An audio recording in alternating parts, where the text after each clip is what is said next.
Thank you. They just go with the flow. It's the Hershey and Keegs Show. Welcome to Hershey and the Keegs Show, starring pitcher Mark Hirschman and his personal catcher, Mike Keegan.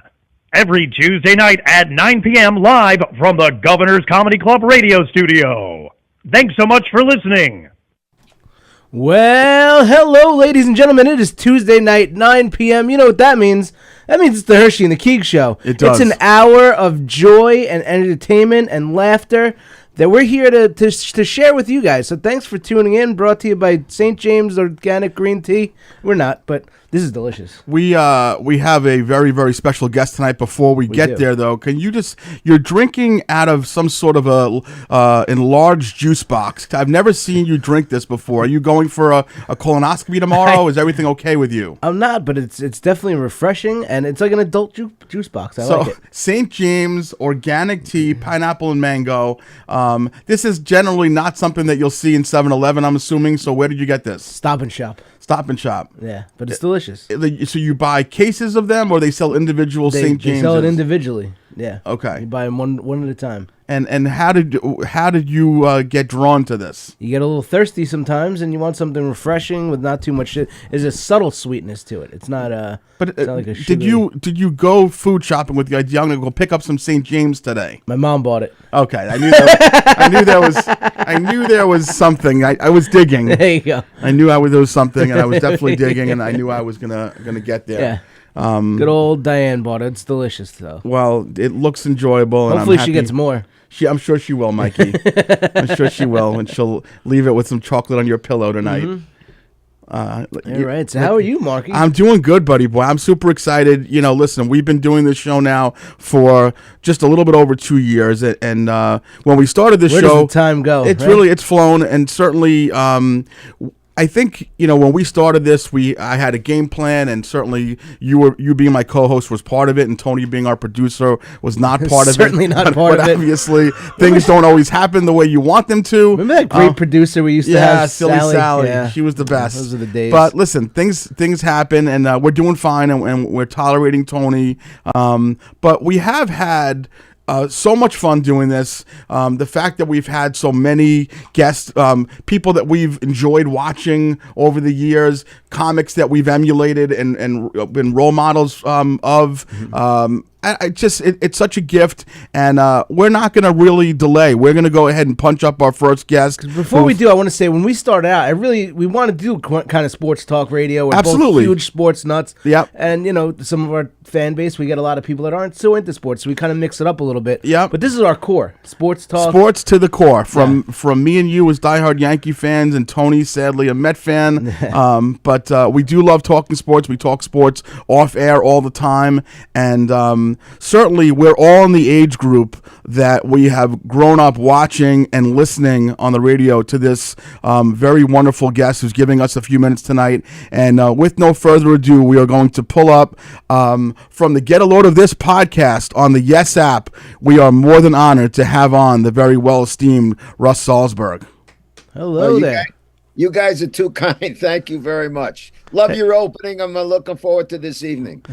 Just so you know, the opening, if you heard it, that was actually from our friend Colin Cosell, who is Howard Cosell's grandson and is also one of the PA announcers for the New York Mets. I don't know if you caught that part. No, I did not, but yeah, you learn something all the time, guys. So That's very it. good. I love the fact that you're actually you're on Zoom with us from the exact location that you do the Get a Load of This podcast on the Yes app. That's pretty neat. Why not? I mean, I had everything set up this morning. I do them on Tuesdays, just as you do this great show of yours on Tuesday nights. So I just left everything open, and here we are. I love it. As I mentioned, I mean, both Mike. So let me introduce myself again. So I'm Mark Hirschman, Hershey. This is Mike Keegan, or the Keegs, and this is our producer Tony Walker, who we also call Tony Walker. Hey guys. Yeah, and we're all in the age group. Mike's a little bit younger than Tony and I, but certainly watching you on WOR for many years, and then later on 5, and we were there through the WFAN radio days. Listening middays on WFAN. That's what you are certainly someone that we are all extremely fond of, and that's not fluff. And we do appreciate you being here today. Thank you very kindly. No, listen, guys, my pleasure. And you said something just talking about yourselves in the open, which made me reminisce about my time with Summers when we were Steve Summers when we were the Sweater and the Schmoozer. Yeah. You were talking about having, you like to have fun, you like to have comedy, and you also, of course, do the sports. And that was something that Summers, Steve, and myself like to do. And if you listen, then you certainly know. Yep. We would do some shtick and have fun with it and go a little off this and that. And, you also have to know who your audience is and what time of the day you're doing it. I mean, we were doing it, midday. It was from 10 to 1. Yep. So you have to know who your audience is. Yep. In fact, probably my most memorable guest that I ever had, it was actually when Steve happened to be on vacation, and who was with me? Iron Eagle was with me. Sure. Absolutely. And I remember, you certainly know the name, Eddie Schizzeri, the longtime producer on WFAN. The Eddie Schizzeri? The Eddie Schizzeri. No, Eddie Pizzoon. Who do you think we're talking about? Eddie Maple? Yeah. Yeah, that's right. Yeah. So he walks by and says, "Hey, Russ, would you want Mel Brooks on?" So I looked at him and I said, "What, are you being serious?" He says, "No, they want to have Mel Brooks on to talk because it was the 25th anniversary of Young Frankenstein." So I said, "You mean we can get him on the radio?" "No, I mean, he'll come into the station." Oh my God. Yeah. If I tell you guys, he came into the station and sat with myself and Ian for a good hour. Wow. And it was maybe the most memorable experience that we both have ever had. When I did talk with Ryan, we always talk about it. Did the schmoozer feel a little fear of missing out there? No, well, listen, if Steve would have been there, he would have been having a great time too. He was just on vacation, but it was, I mean, he was just great. Great. I remember saying to him, "I understand you and your lovely wife, the great Anne Bancroft, Mel, you have a home out in the Hamptons." And right away he goes, "We rent the locker. We don't have a home." Well, Russ, like that. I specifically do remember it, and I'll tell you why. One of the first movies my late dad, Steve Hirschman, showed me, he was a comedy guy also, was Blazing Saddles, and my first email address was actually Blazing Saddles, was in the name. I love the movie. I love the movie with Anne Bancroft, To Be or Not to Be with Mel Brooks, right. And I do remember that. You're going back a very long ways to that interview, but it was phenomenal. It was a lot of fun. And just when you mention Blazing Saddles, just think about it, guys. And you guys know comedy. None of that stuff, no sir, could be made today. No, 100%. No 100%. sir. And that's sad. That's very sad. Yeah. And now you have to kind of go back to getting the old DVDs because they're all edited now. All the streaming service edit it. Unless you have the original DVDs. Terrible. You got to watch the old stuff. You're right. Cleavon Little, Gene Wilder, Alex Karras. Come on. The best. They're really the best. I'm sure you remember this guy, and you came a little bit after him, but I mentioned my dad, and my dad was the reason why I became a sports lover and a comedy lover. I've, at a very young age, became obsessed with a Channel 11 sports guy named Jerry Gerard. Sure, I knew Jerry. Sure. And so Jerry was obviously a little bit before your time, but I remember when you came on the air a little bit years later, you had that New York street sense, that no-nonsense kind of attitude about sports that Gerard did too. And I think that's why you became such a hit so quickly. I'll tell you a funny story. I started working in the business. I was selling real estate in Toronto. Okay, I got into the business. Long story short, I was on the radio. Then I go on TV, and I get a call. I would never forget it, from WMAQ, the news director in Chicago. I was on the air 3 months in Toronto, and he knew all about me, was very interested in me coming. And I'm like, wow. I mean, this is Chicago, huge market. Yeah, of course. And but I said to him, "Do you guys really want me?" And I was already, I was married and I had a baby, and I said, "Do you guys really want me?" And he said to me, "Why would you ask that question?" I said, "Don't get me wrong and don't be insulted, but Chicago is in the Midwest, and guys, I don't know how I'm gonna play in the Midwest, but I know I'm a Northeasterner. I'm a New York guy, Kid from the Bronx, Yeah. right? no, Brooklyn, Brooklyn. Brooklyn, Sheepshead Bay. Went to Brooklyn Tech, and we agreed, if you will, to disagree. And that was the smartest move I ever made, because no way in hell would I have lasted in the Midwest being Russ Salzberg. Absolutely. I'm a New York guy, and that's what I am. How do you think that little kid from Brooklyn, how he wound up earning multiple Emmy Awards and the Edward R. Murrow Award? How did that happen? You just, I mean, let me tell you something, guys. You have this show. I don't care how old you are, how young you are, but I used to get, and I still get people, and it's a little different now. I get people that, interns would always ask me, well, do I start in this market? Do I do this? And, I go like this. I ask them a question. I said, listen, did you graduate? Yeah. You got your diploma? Yeah. Everything okay at home with mom and dad? Yeah, everything's okay. Good. Now, give mom and dad a big hug and a kiss. Say thank you. Then put the diploma. You can put it in the drawer. You want to hang it on your wall. Be my guest. But then go to work. Don't tell me about what market you want to be in. Yeah. Go to work. I don't care if it's local community TV. When I was in Toronto and starting out, the first thing that I ever did was wheelchair basketball. Really?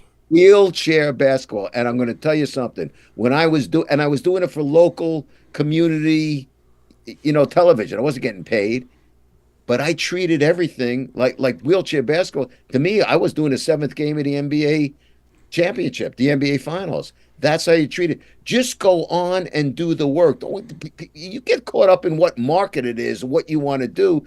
Just go ahead and do it. That's what I did. And the other thing is, I wanted to be myself. I mean, I guess you could say some people like the New York accent or the New York character or the wisecrackingness or the street toughness, whatever it was, and some people don't like it. But to me, if I couldn't be me, if I couldn't be Russ Salzberg, it wasn't going to work. So if you ask me what was the key to my success, it was just being myself. We never, Mike, Tony, and I were talking in our pre-production meeting about how you never came across as a phony tough guy. You just seemed like you were a street New York guy, and who you were was who you were. And we definitely in our pre-show meetings we watched the old Mike Tyson clip, and you didn't blink. And I mean, for people who are not familiar with it, which I don't know how it would be possible, but Russ had a very short and contentious conversation, I guess a Zoom, for a lack of a better description, back in the day with Tyson, and you didn't back down for a second. And if I remember correctly, you went ahead and called it quits with him at that moment. Is that right? Yeah, well, I'll tell you exactly how that happened. He was fighting Francois Botha. Yeah. And I believe it was, 99, 98. I don't know if it was, around that time. Mm-hmm. It was after, he bit the ear of Evander Holyfield. So I get a call. They were doing, the tour, if you will. They were doing it from Vegas. And Russ, would you like to interview Mike Tyson? So I said, yes. He said, well, we do one station per market. So they called me for the New York market. And then I quite, modestly said, how come you're calling me? He says, well, you do all the boxing. You do most of the boxing. So we thought we'd call you. I says, great. Okay. Yeah, I'd like to do it. And, they line every station up, on the satellite, A, B, C, in order who's going to talk. So I said, let me ask you a question. Where am I in the pecking order? So she looks at the list and she says, you're 8th. I go, not in a nasty way, that's not going to work. What is there a problem? I says, listen to me. I know Mike Tyson. He's going to be tired after 2. I got to come early. Well, let me call you back. She calls back in 5 minutes. How about if you are number 2? I says, good, done deal. Done. And sure enough, he was cranky after 1. And so here we are, we're doing the interview. And first of all, guys, listen, if you're a fighter, you got to come from the mean streets. I never mind if somebody is a little being rambunctious, even if you want to use some salty language. I never mind that. But here we are on TV. I have people listening. Yeah. You know, we had taped it a little earlier. We were running on. And he just starts dropping, F-bombs one after another. So I just said, why do you have to talk like that? Well, if you don't like it, then turn it off your station. Blah, blah, blah. F-bomb, F-bomb, F-bomb.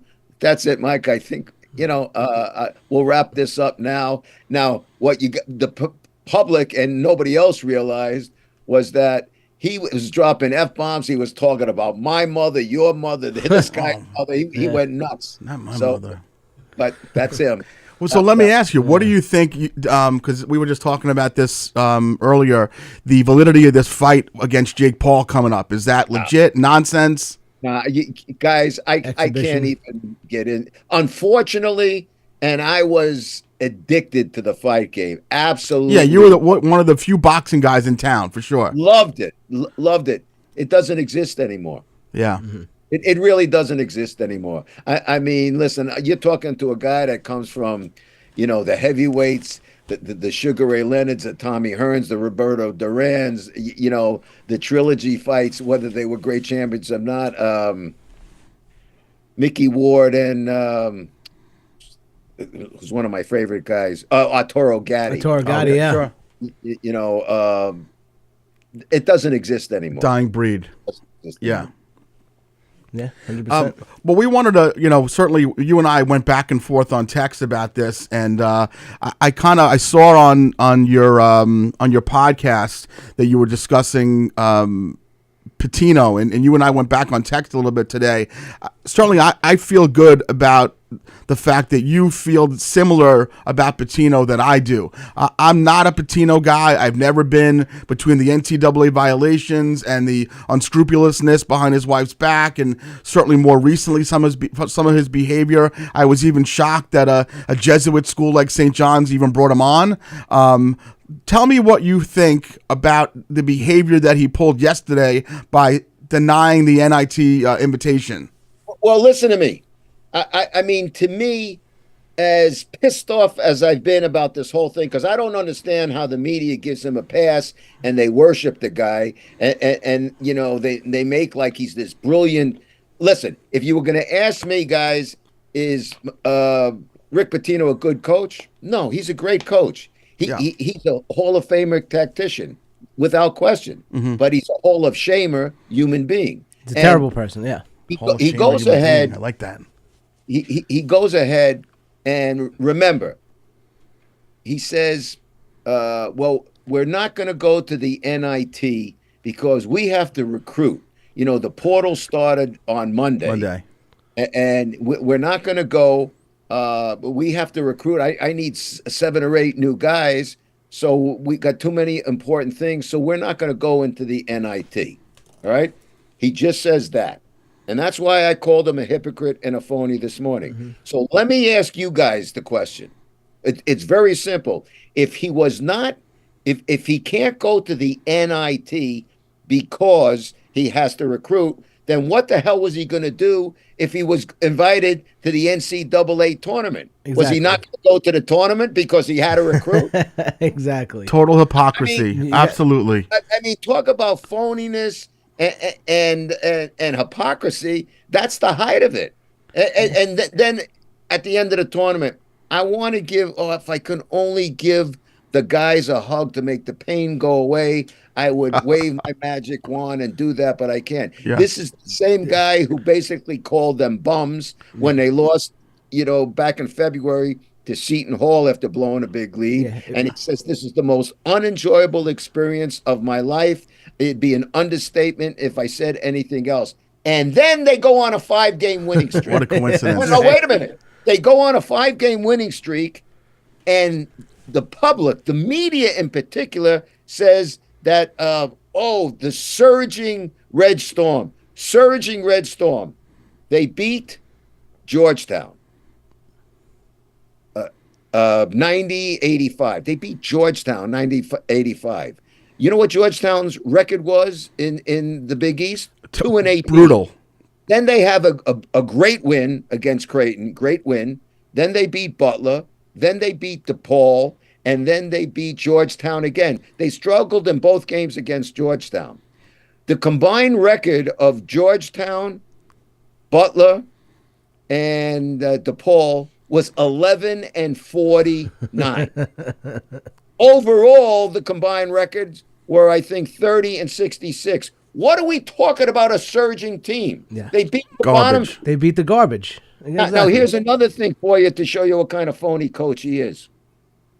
Who do you have playing in postseason basketball from the Big East? Well, you have UConn, Creighton, and Marquette in the tournament, right?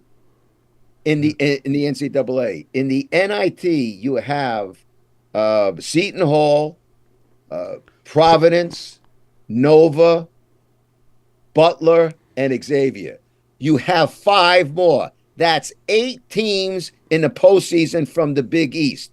The only 3 not playing from the Big East in the postseason, in postseason tournaments, are the 2 bottom feeders, Georgetown and DePaul, and the high and mighty Red Storm with Rick Pitino. Come on. You know what? I couldn't agree more. I went early on in the season to the Cornhusker Arena because my alma mater, Stony Brook University, was playing against St. John's, and Wasn't that the opener? Wasn't that? I think that might have been St. John's opener. It might have been. It was very early on, and I sat maybe about 6 rows behind Pitino. I mean, the Cornhusker Arena is about 4 square feet. I mean, it's so tiny. And I remember watching, and certainly I was rooting very hard for my alma mater.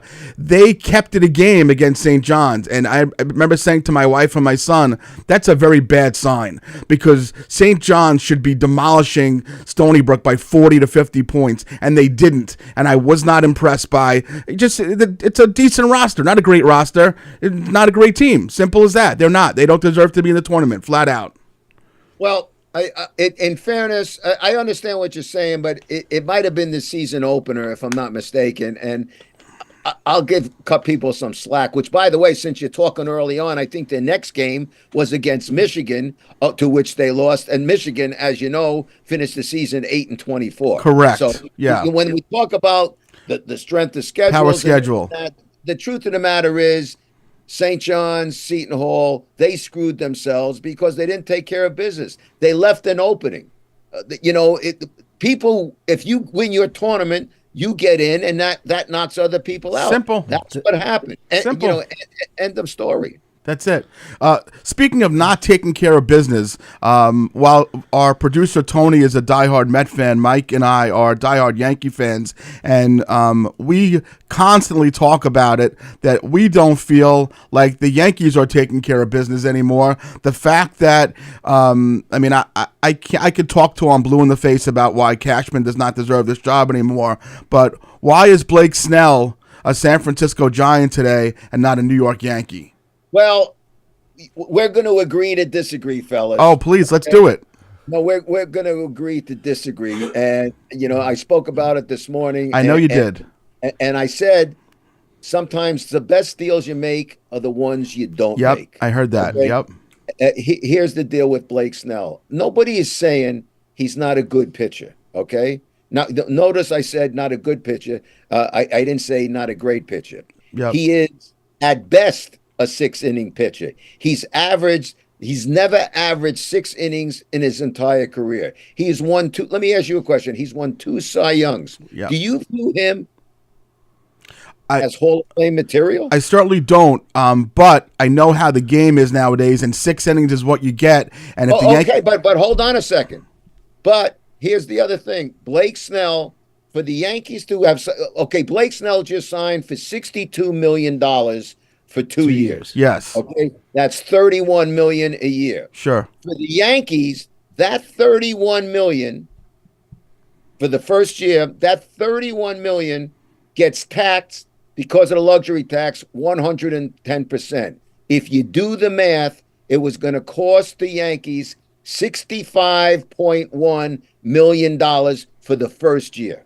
$65.1 million for the first year. That's why they wouldn't go past $30 million. That's it. That's exactly it. You can't do that. And you know what? I've been in this business long enough, and I'm not saying I have all the answers, but the one thing I've learned, it's very easy for me, for Russ, for Herschy and Keeg, Mark and Mike. It's very easy for us and all the fans to spend other people's money. I remember when they were saying 2 years ago, maybe you guys were saying, what's with Hal? And listen, I knew his dad very well.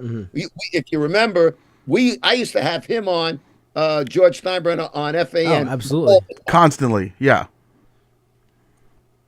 Hal is not his father, but for putting that aside, I mean, how about this past week or last week? Hal was sitting on, how's this? People would calling him cheap. He was sitting on one contract for $360 million early on in the contract with a guy hurt. He's sitting on another contract for $324 million with the best pitcher in baseball. Hurt. In the middle of that, his season was certainly in doubt. And you had another guy, thank God, Rodon pitched 5 2/3 no-hit innings the other day for 160. Do the math, fellas. That's 844 million simoleons with 3 guys, and everybody's holding their breath. Because there's so many question marks around that pitching. Why aren't they spending the money? Yeah. That's the whole thing. What Mikey just said, the question marks are about the pitching. Cole's not back until June, most likely. Rodon's a question mark. Cortez, you don't know which guy you're going to get. So I understand the money concerns, but for the Yankee fan who's been waiting now since 2009, this team should be better. And I think it's been a job of poor roster construction from Cashman since the Stanton trade, which I went on record immediately saying it's going to have a ripple effect on this team for many years to come. It was an unneeded tool that they added, and it's affected things adversely since then. And now you have an old roster. LeMahieu breaking down. Rizzo breaks down. Stanton breaking down. Judge, 31 years old, maybe breaking down. Well, this team's in trouble. I would say this. As far as the Stanton goes, that's been an albatross for years now. Yep. That's a problem. In terms of the pitching, I want to see the young guys. Listen, you know what prospects are?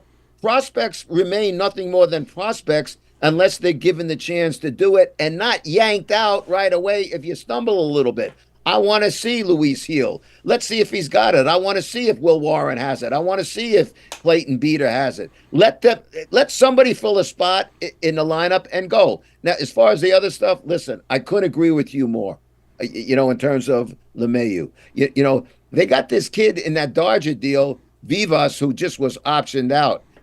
Don't be surprised if you're going to see him as your second baseman, not this year, but next year, because I don't think Gleyber Torres is going to stick around. I don't think he's either. I'd love to get Gio Urshela back. I agree.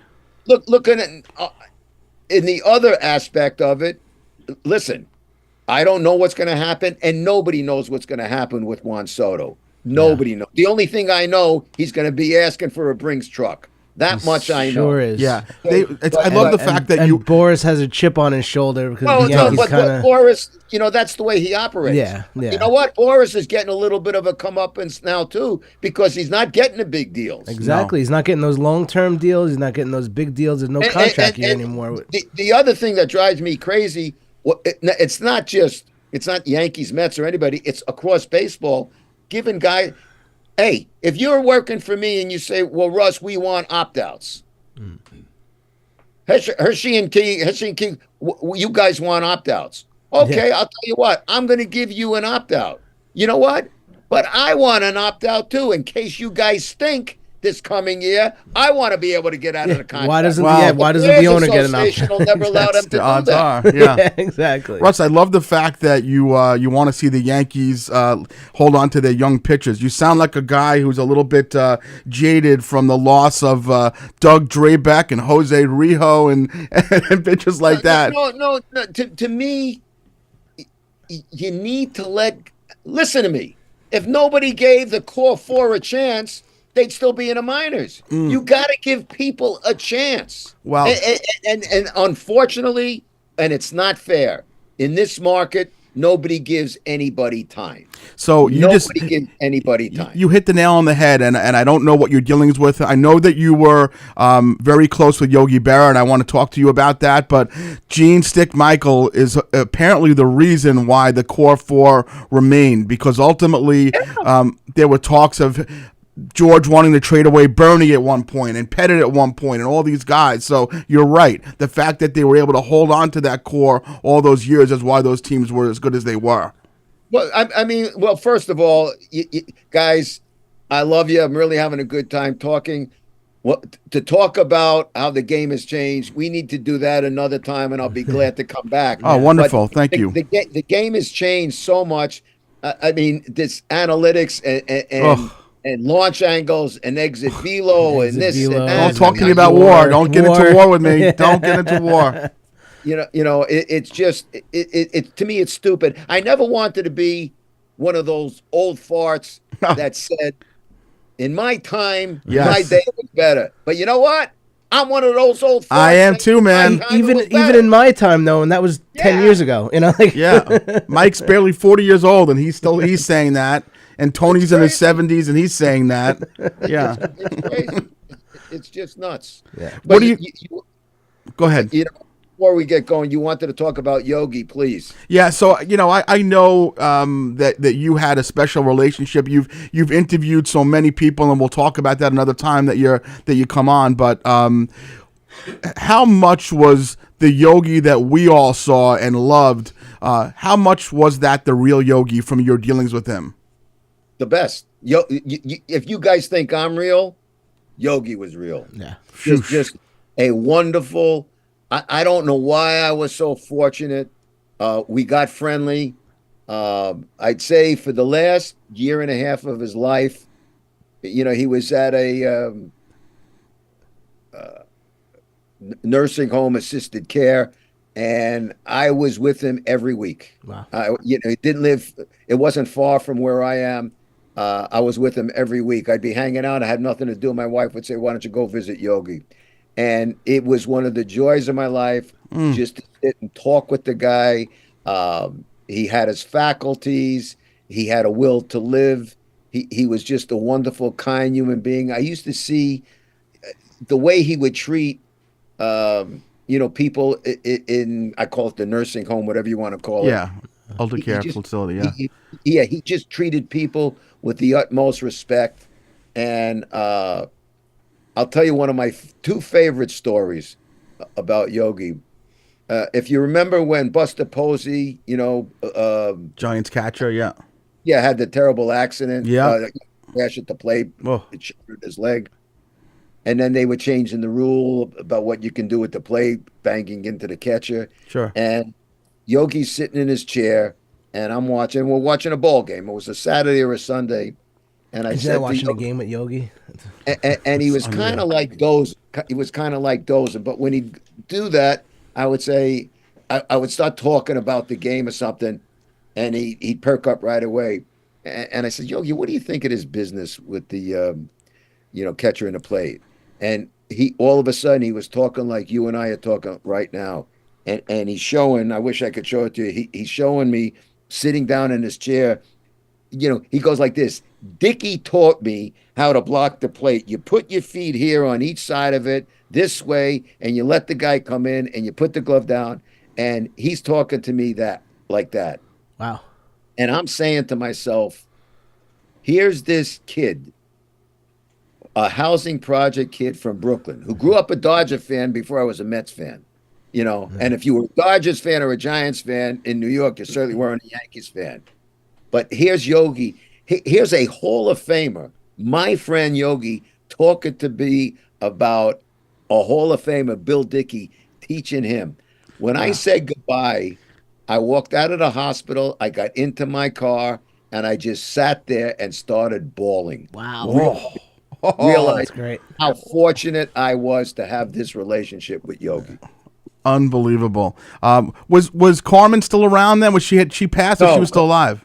Carmen passed first. She passed first. So And that was another thing. People think they know. Well, Yogi's going to go soon. He doesn't have a will. And listen, my wife and I, we went out to dinner with Carmen and Yogi. That was the farthest thing from the truth. Yogi wanted to live. Yogi was looking forward to things. Just, he was up there. He's 90 years old. Yeah. And the other thing that I remember before I go, guys, but I promise you, call me again. I've enjoyed this more than I expected. We'll definitely Absolutely. But I'm sitting in his room talking, and a dear friend of ours, Dave Kaplan, who helped him, was his right-hand guy, helped him at the Yogi Berra Museum. Yeah. He got, oh my goodness, I'm just drawing a blank. His dear friend from St. Louis, Joe Garagiola, the announcer, yeah. Okay, they were brought up, they knew each other since they're 5 years old. Yeah, I remember the pictures, sure. St. Louis. He gets Joe on the phone. Now, we're talking about two guys at this time. It wasn't long before Yogi passed, maybe a year before. So we're talking about guys that basically had known each other for 85 years. Wow. They were talking on the cell. I'm getting choked up. Yeah. Talking on the cell like two little boys, like they didn't miss a beat. That's great. Unbelievable. And I'm listening to this, and I was like mesmerized. Russ, you're a real mensch for coming on today, and what you did for Yogi was a mitzvah. And I'm getting a little choked up the fact that you've been on with us this long, because it's been no, guys. I mean it. I wish I had more time, but I promise you, call me. Don't delay. And I promise you, we'll come back. We'll talk whatever you want to talk about. I just want to end off, and I don't know if you can even answer this question, but I ask this question a lot when I have people of some real note on. Do you ever take an opportunity after all these years, and you have had a wonderful career, radio, TV, podcast, and so forth? Do you ever take a moment to look back and reflect on what a significant impact that you've had on people's lives all these years? Do you give yourself that opportunity? You know what? I'm not really that kind of guy. If I run into people, that's nice, and they want to talk, that's nice. Not bragging. If you ask me how have I had an impact, I'm more proud of the impact I had. If you guys have been fans, then you know that I've been involved with the Muscular Dystrophy Association. Myself and Tony Orlando used to host the New York portion of the Jerry Lewis Labor Day Telethon every year. I've been heavily involved with them and the people, those people, that I mean, and you lose some of those people over the years. That's a real impact. When you impact people's lives. Certainly, your impact on March of Dimes, CJ Foundation for SIDS, muscular dystrophy, you've contributed a lot of your time and a lot of your efforts, and it hasn't gone unnoticed, certainly. When Mike and I started telling our friends that you were coming on, we were inundated with texts and calls and things like that, so you are very loved, not just by me, Mike, and Tony, by many, many thousands, and we've loved having you on, and we look forward to having you on again one day, Russ. Guys, my pleasure. It's been an honor being here, and I mean it. You guys have a good I'm telling you, I'm doing reminiscing as we're talking. I'm doing reminiscing in my head about my days with the sweater and the schmoozer. Yeah. It's good. It's a good vibe coming from the both of you, so I really enjoy it. We'll have it on again. Thanks so much, Russ. Thanks so much, Russ. Appreciate it. Thank you. Have a great day. Take care. Bye now. Thank you. Bye. Bye. Very That was cool. terrific. That was really cool. Yeah, That was man. That's excellent, just man. like when we get a chance to do things like this, it's just our childhood. Yeah, You know what I exactly. mean? Like, Tony, how much did you watch him as a kid, Tony? Oh, I yeah, mean, absolutely. I remember, you know. and I remember the Tyson thing like it was yesterday. God, man. I've was watched that fantastic. interview hundreds of times. and It's he so didn't good. blink, man. No, exactly. He was getting, he was going right at it with Mike Tyson. Why do you got to talk that way, Mike? The baddest man in the world. And he That's says, why do you right. got to talk that way? Yeah. The guy's about to have a huge fight after the Evander Holyfield incident. I love the fact that he's more than happy to come on again because we didn't touch on a tiny bit of it, and certainly the fact the Yogi stuff was amazing. Would like to know a little bit more about his relationship with Steinbrenner. But this is a guy who's been covering New York sports for, I would guess it's probably 40 some odd years. So I've listened with my father, with my grandfather, when when he was with Steve Summers. That's what I wanted to do. I wanted to just talk sports with a friend, and that's it. Have fun. And that's what we're doing. And listen, it definitely gets a little emotional, and sometimes for people we just don't show up every week and just. Well, I mean, Mike does, but I do. But it's not true though. We do talk a lot and we prepare, and it is a lot of hard work and a lot of effort on our part, and certainly it gets frustrating at times when we think an Instagram reel is going to hit 10,000 views and it hits 5,000 or whatever the case may be. But there's no money amount. There's no quantifying what that just was right now. Yeah. Same thing we felt when Schmoozer was on with us. Especially for him to have enjoyed the interview and stayed on probably 20 minutes. Probably said 15, 20 minutes. Stay on for. Told you. He stayed on for what, almost 40, I guess? 35 minutes? He was 35 at least, He said he was going to give us 15 or 20, and he was enjoying it. So. So that was terrific. Because it's clearly 2,000 hours right now. Right, so we didn't talk about this. Not only because the clock in the studio somehow switched to military time. That's right. But now we haven't even sprung forward on it yet. So is that true? It's an hour earlier. Okay. Yeah. In military time. So we noticed this last week that it's on military time, and Mike and I felt the urge to wake up and make our beds and do reveille. Right? Are you gonna fix it, Tony? You have to do it right now. Look at this guy, Tony, fixing the clock right. But maybe we'll give a studio tour one day. Maybe we'll do that.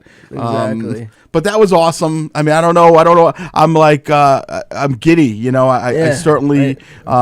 When you have my nips are going. Yeah, well, that's because you tweak them. But I think when someone with that kind of credibility gives you validity. Not Tony. No, Tony's just a clock fixer. When someone like that gives you validates the fact that you're holding a good interview, or your sports, and you have some sort of a memory. Because like we said before we're coming in here, he doesn't know what he's coming into. He knows there's a couple of comedians who have a podcast who, for all he knows, they're going to be Opie and Anthony and screw with him the whole time. So that's interesting. When we performed a few weeks back, and we had Tristan and Easton from Drawings from Trent's Family, and we asked them after the show. They came in from Missouri to see us perform. One of the reasons they came in. Only reason, that's right. We had asked them, we flat out said, like, when you guys came on, it was Tristan and Trent and Mom and Dad, what you guys were expecting, and she said that they were definitely a little, I don't know if the word was skitterish or something. Skittish? Yeah. Skitterish? They like Skittles. they were popping Skittles in their mouths, but they definitely... A little gun shy, maybe? If you watch that interview, you can see how it changed from the beginning to. I mean, they were on for quite a long time. They were a little tight at first, and then we loosened them up. We definitely did, and it was. So that's kind of what happened. When you come on Herschy and Keegs, I love that. It's just so good, man. It's so goddamn good that people can't get our names right. Like, it's not that difficult, yet people just mess it up. Nobody gets our name right unless we're paying them to. No. We've paid people and they've gotten it wrong. I like the second time too. Then he was like stumbling through it. You know what? Herschy. I don't know why. It's you'd think that it just looks like Herschy and the Keegs, but for some reason there must be some dynamic there with those two names together. I've had, because I use it as a credit when people bring me on stage when I'm working at a comedy club. I've had Herschy and Keg. Yeah. I've had Mikey and the Keeg. Mikey and the Keeg Mikey and the Keeg is the best one. That's the best. Takes me totally out of it. Yeah, exactly. I like that. Yeah.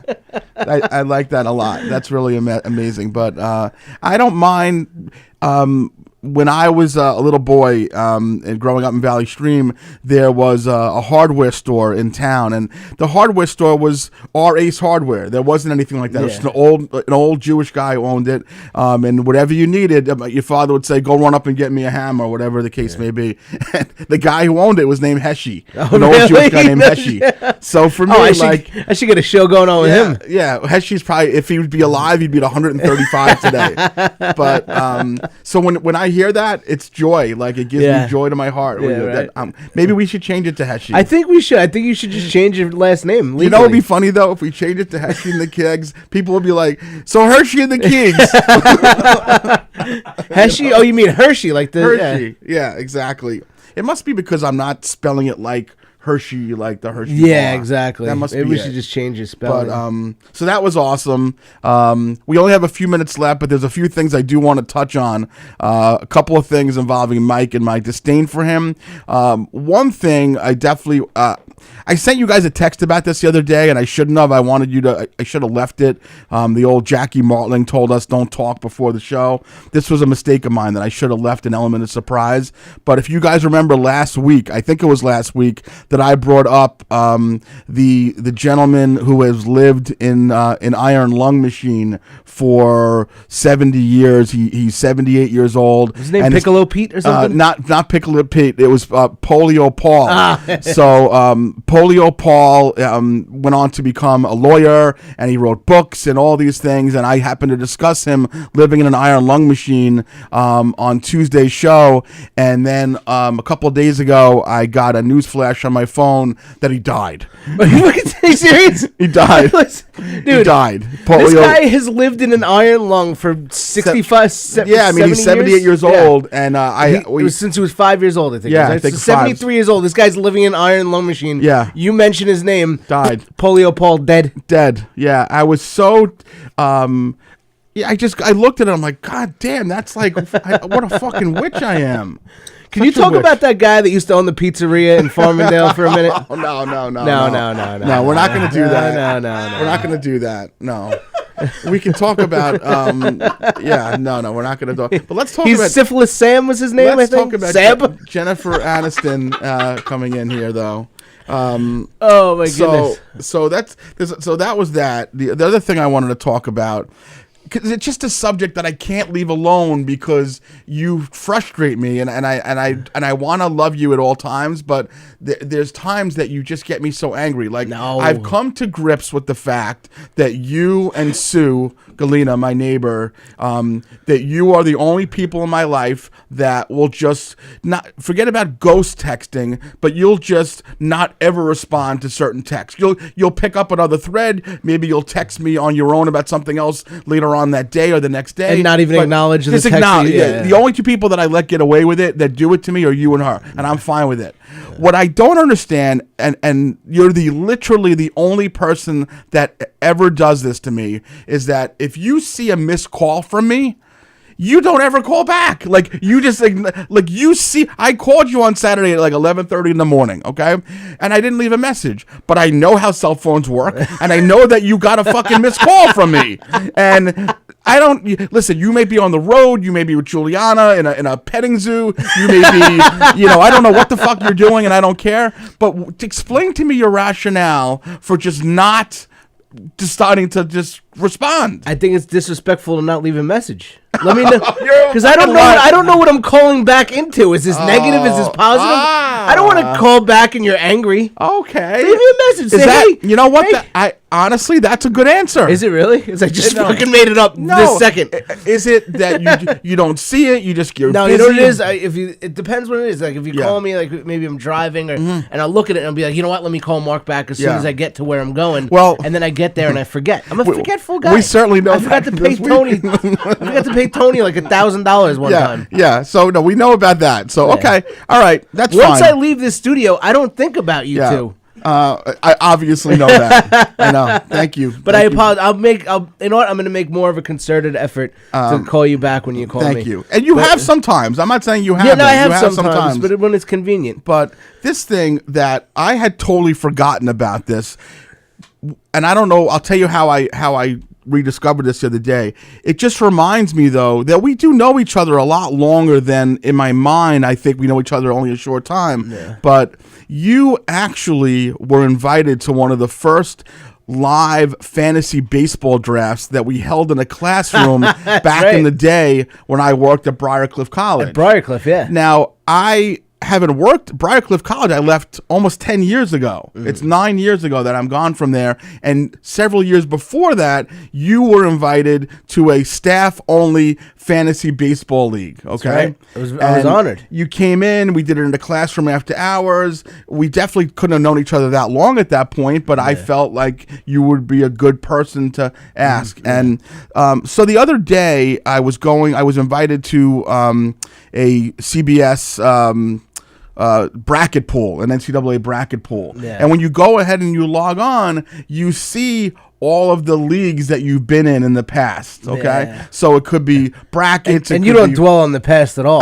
No, it wasn't a dwelling. It was me just looking, and I looked back and I saw like one of the teams was like was Pig Vomit, Rich Kleiman, our buddy, who actually thank you, by the way, for he was the one who secured facilitated Russ Salzberg. Yeah, he did. Today. It was all him. So thank you, PV. We super appreciate it. We love you, and again, that was a big get. But so it was his team. It might have been, if I remember correctly, my buddy John Olivio might have been in the league.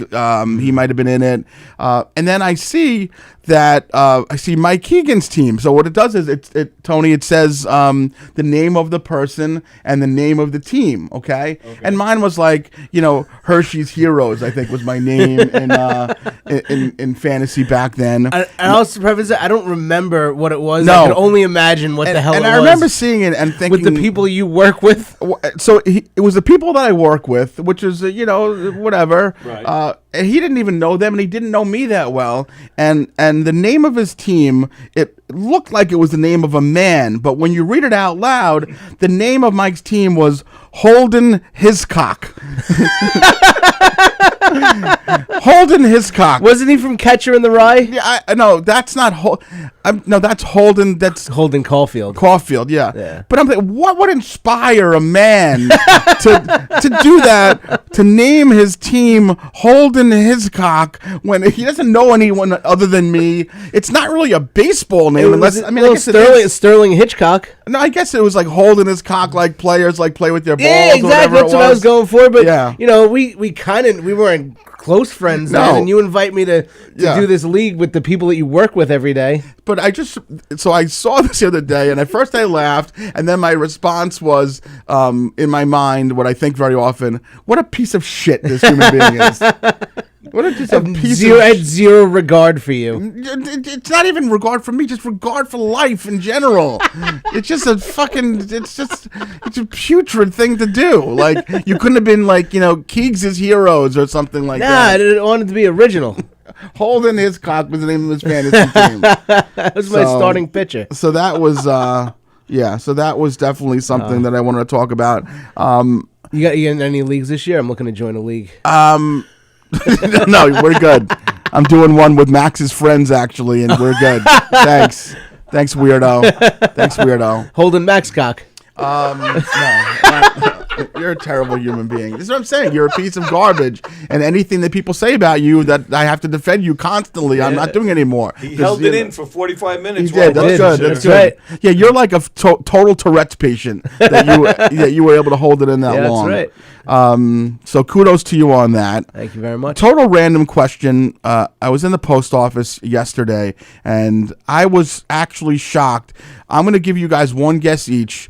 How much do you think one postage stamp costs nowadays? 32 cents. 32 cents. I'm going to go a little higher. Spoken like a true idiot. Somewhere between 40 and 50.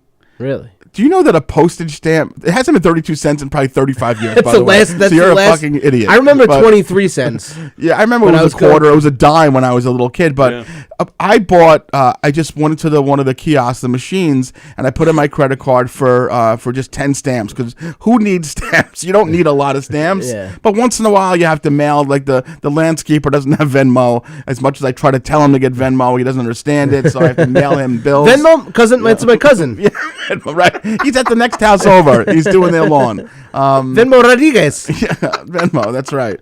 A book of stamps for 10 stamps. $17,000. $6.80. Are you serious? So do the quick math. $6. So that's what, 60 cents? 68 cents. Oh God, 60. Too fucking. I said 68 cents. I got it right. Yeah. I said around 60. It's around 60. It's 68 cents for a 68 postage divided stamp. by 10 is 60 because you got to. It's the It's common that's common right. core. It's 6.8 cents for a stamp. That's right. It went down all the way to 6.8 Are you cents. kidding me? 68 cents for a stamp I couldn't now? fucking believe it. Wow. I couldn't believe it. I was literally stunned. And they don't put the number of the price. It used to be that the price was on the stamp. It would say 25 cents, whatever. Now it just says forever stamp. So you could have bought a forever stamp 85 years ago and still used it. Yeah, exactly. You know, but is that not shocking to you guys? It is shocking, Yes. but like my dad worked for the post office for like 43 years. Mm-hmm. Anytime anybody ever complained about a stamp, he's like, yeah, but you know what? Everything that goes to we gotta sort it through the facility. It's gotta Right. go on a plane. That's nothing. Right. You You're know? right. You're right. So to just send a letter that's costing you less than $1. What Once it goes over $1, then I'm gonna have a friggin' problem. Tell me what was more shocking, the postage stamp or the death of Polio Paul? Polio Paul. Polio Paul is bad, Yeah, right? Polio Paul is because we just spoken about him. Yeah. And I knew of him. Yeah, that was And, disgraceful. How'd he die? Skydiving accident. No, it was no, he was out running and he got hit by a bus. Yeah. I actually, of course, today in preparation for the show, I went down a Polio Paul TikTok hole because he was TikToking for a while, Was he really? Yeah. and they would ask him, like, he was speaking, he could totally speak. He had a regular voice. Well, it's a little froggy, but he had a regular voice. He You had can a watch the TikToks. RFK Jr. voice. It was a little bit rough, but I just felt bad that I had been the one to take him out. I Yeah, think. seriously, I you took spoke him it out. into existence. I spoke it into existence. Because I think it was like, how long can this friggin' guy live in Ireland? I guess That's I guess right. 48 more hours. That's how long. That's all it was. That was the answer. His last words: "God damn you, Herschy keg, Herschy. Herschy in the keg. go to hell, Herschy." Fuck you, Herschy. Oh, Mikey and the kegs. It's just the best. It's totally the best. We're gonna wrap up. There's one thing I wanted to cover that happened at work the other day. Again, we do this all the time. People like, what? You can't have a job. You're a big celebrity who interviews Russ Salzberg. But Yeah, but we don't do it because we need to do it. you know how I've mentioned young man Joe, the kid I work with. I've talked about before, and I've gotten him foiled in different things. I've met Joe a few times, You've yeah. met him before. So the other day, it was Friday morning. We were handing out bagels to the students. It was like a St. Patrick's Day thing, whatever. So he wasn't going to be in until after we had handed out the bagels. So he had texted me, just, save me a bagel. And I'm like, no problem. I wrote no problem. So I save him a bagel and I leave it on his desk. And wouldn't you know, he comes down to my office. He's like, I don't like the bagel that you picked out for me, but thanks. Now, so this is what I did. Okay. I had picked out an egg bagel and left it on his desk, and he came down complaining that he would have preferred a poppy seed bagel. Now, Who prefers a poppy seed? Forget about that. I know I won't. But ultimately, if you're telling someone save me a bagel, isn't the assumption that it's just going to be something, unless you specify? Yeah, you're not going to get something extravagant. You're not going to get everything. Unless you specify cinnamon raisin with olive cream cheese, you're getting an egg or a plain bagel. Yeah, exactly. But he decided to make me feel a little bit less than myself by saying I would have preferred a poppy. I would not. Sometimes people have diverticulitis; they can't eat the seeds. You don't want to get the sesame. I don't want to get blocked up in your small intestine. People who eat poppy seed bagels are serial killers. Well, Joe is not a serial killer, but and he wasn't. That's the worst bagel there is, though. So yes, definitely. But he had said, I think he would have preferred a poppy or a sesame, and I'm like, well, why didn't you specify that? Yeah. Because otherwise, I'm getting you something generic. And if you don't specify, keep your stupid mouth shut. Oh, I saved Joey. No, I'm kidding. Joey, he's a good boy. No, he's a good boy. But poppy seed is the worst. Of the Yeah, bagels. worst. He's the worst bagel. But, Well, we were going to end now, but Tony disappeared, so we're going to keep on going. keep on rolling. Tony- Hey, I do want to plug something tomorrow night. Oh, let's do it.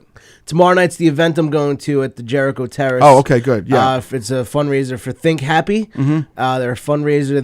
They raise money for children who are grieving. They lost their parents, people in hospice care. Okay. It's a great fundraiser. Jericho Terrace. There's some tickets available. Not plenty, I don't think, because the place. Nobody's packs out. bought any tickets. It's just me. Please just buy something. There's going to be. They have awesome Chinese auction. They're going to auction off an actual Chinaman. Oh my God, $8. Great prizes. There's going to be some Islanders there. We're going to have.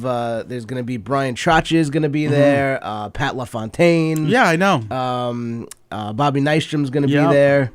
Last year, Doc Gooden was there. So it's a great event. Tomorrow night at Jericho Terrace. Come raise some money for a good cause. See, you know what I'm going to do right now, buddy boy? Yeah. I'm going to put you on the spot right now Oh, boy. because we already communicated about this today that not only are you going to go and have a couple of adult beverages and some nosh and hang out with your buddies, but you are out of that group of people that you're going to meet with, you're going to secure one of them for our podcast. Yeah. So we ranked the three of them. Well, I did. I don't know if your opinion's different. I threw three names out there and I put I completely agree with. Oh, you did? Yeah. Really? Okay. Yeah. Yeah. I'd love to get Trotchy on here. And that would be insane. yeah. So Pat LaFontaine, though, I have a history with him. We used to go to physical therapy together. Oh, okay. Because my physical therapist was the physical therapist for the Islanders. Yeah, I mean, Patty LaFontaine was like, when we were turning.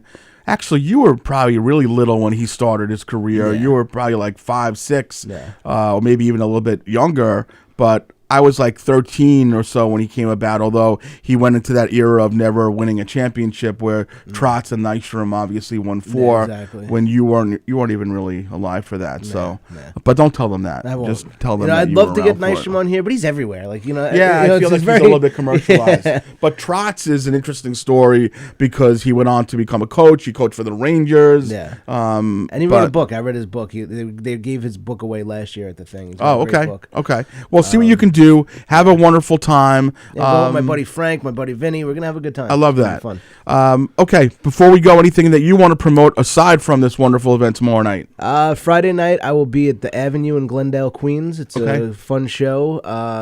Saturday, there's something. Bellport Brewery, I'll be. And then we're June 21st is a big show. We're doing it to Brokerage. So get Okay. your tickets for that. They're on sale now. Terrific. And Tony, you have the Magical Mystery Tour coming up. What do you got coming on, pal? We do. We I'm hoping have to take you away. We have a bunch of murder mysteries. Go to knockemdeadcomedy.com. That meatball place. We have some dates. We have in the fall. We have some dates at McGuire's and the Brokerage. But September 28th is the Triple X Trivia in the Giggle Room. That's the big Cool. night we're pushing. It's going to be a game show with prizes, and Ivory Fields will be featuring. Oh, wow. Yeah, it's going to be a fun night. Excuse me while I whip this out. I like Ivory Fields. He's great. I do. I like Ivory Fields a lot. Well, today's been a great show.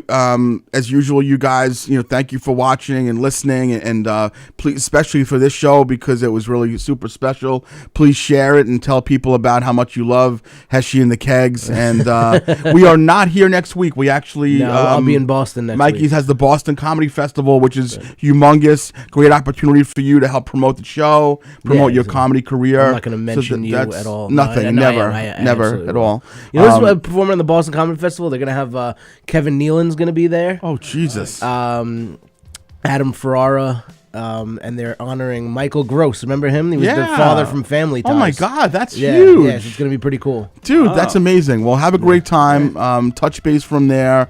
Russ Salzberg, thank you. Tony Walker, we appreciate you. Thank you, Mark. Yeah, and Thank you thank you for letting me do this with you guys. And before I forget, a special happy birthday to a big fan of our show and an old buddy of mine, Valley Stream legend Richard DiStefano. It's his birthday Richie today. D. So happy birthday to Richie. And that's it, man. Thank you very much for watching, listening, and we will definitely see you guys in 2 weeks, okay? All right. Ciao. Bye. I seen you